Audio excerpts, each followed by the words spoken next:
Grahalakshmi astro channel நேயர்களுக்கு வணக்கம். இன்று 2/9/2024 இன்று அமாவாசை திதி. இந்த அமாவாசை திதி என்னென்னா மகாலய அமாவாசை. இந்த மகாலய அமாவாசையில் முன்னோர்களுக்கு சாந்தி செய்வதற்கும் முன்னோர்களை நம்ம வழிபாடு செய்வதற்கும் உகந்த அமாவாசையாக கருதப்படுகிறது.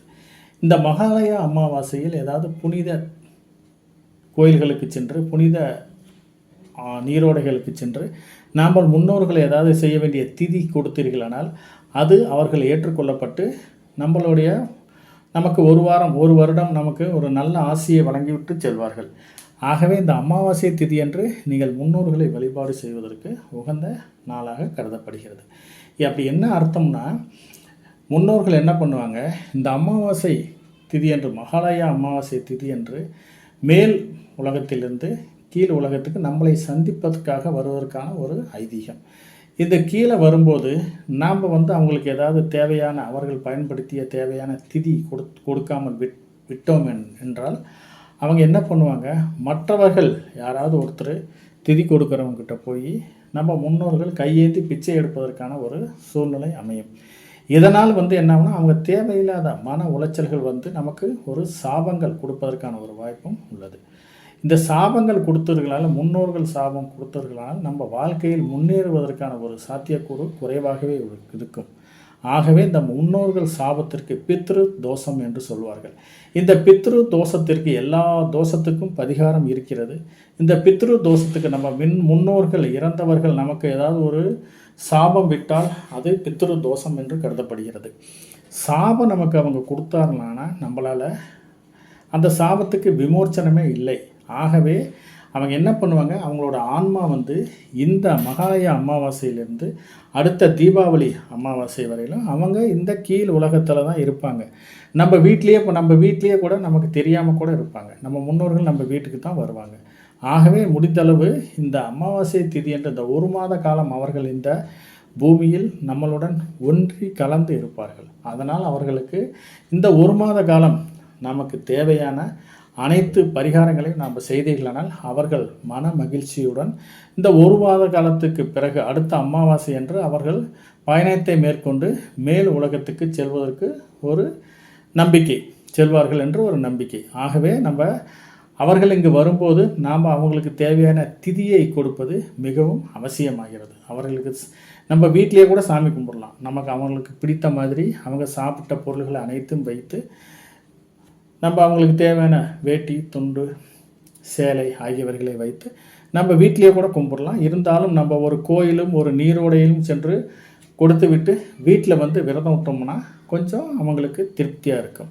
அவங்களுக்கு தேவையான உடைகளும் அவர்களுக்கு தேவையான உணவுகளும் வைத்து நாம் படைத்திருப்பானால் அது அவங்களுக்கு மன மகிழ்ச்சியுடன் அடுத்த ஒரு வருட காலம் அவர் மன மகிழ்ச்சியுடன் மேல் உலகத்திற்கு பயணத்தை மேற்கொள்வார்கள்.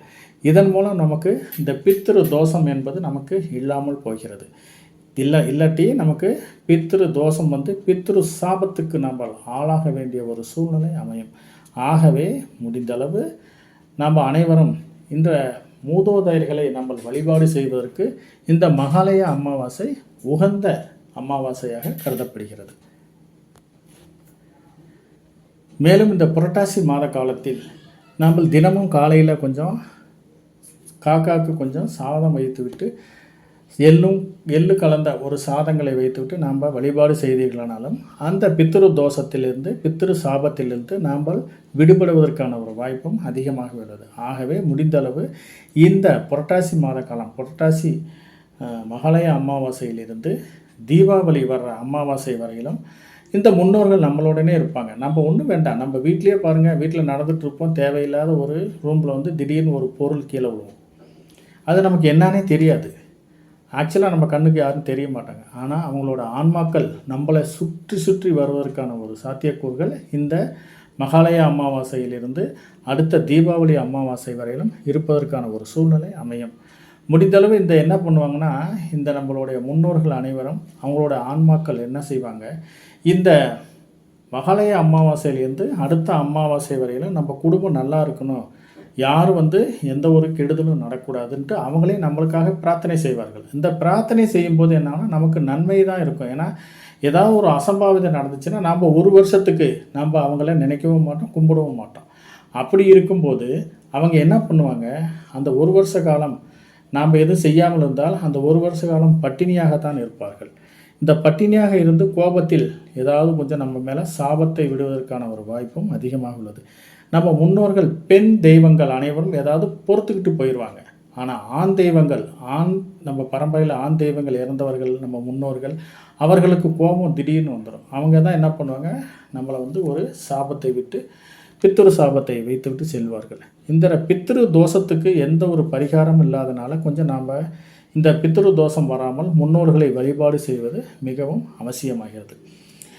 சப்போஸ் நம்ம என்ன பண்ணுறோன்னா, இந்த மகாலய அமாவாசையிலேருந்து அடுத்த அமாவாசை வரையிலும் நம்ம முன்னோர்களை வழிபாடு செய்யாமலும் அல்லது முன்னோர்களுக்கு தேவையான எந்த ஒரு செயல்களும் செய்யாமல் இருந்தால் அவங்க என்ன பண்ணுவாங்கன்னா, அடுத்த ஒரு ஆன்மா கிட்ட வேறு ஒருத்தர் சாமி கும்பிட்டுருப்பாங்க, அடுத்த ஒரு ஆன்மா கிட்ட போய் அவங்க கையேந்தி நிற்பாங்க.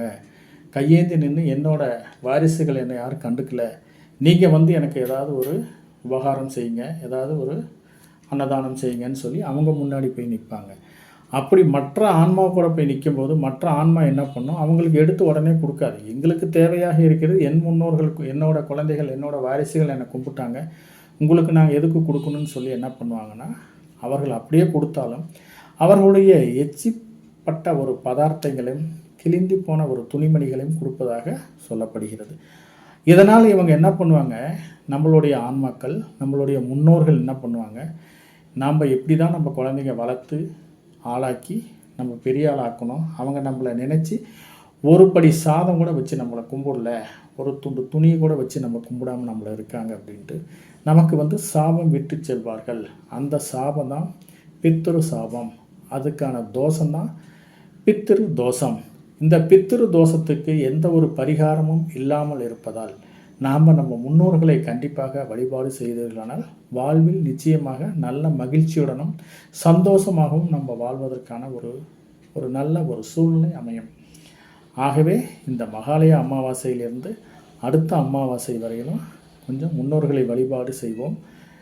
பித்ரு தோஷத்திலிருந்து நாம் கொஞ்சம் விடுபட்டு நல்ல வாழ்க்கையை மகிழ்ச்சியுடன் வாழ்வோம்.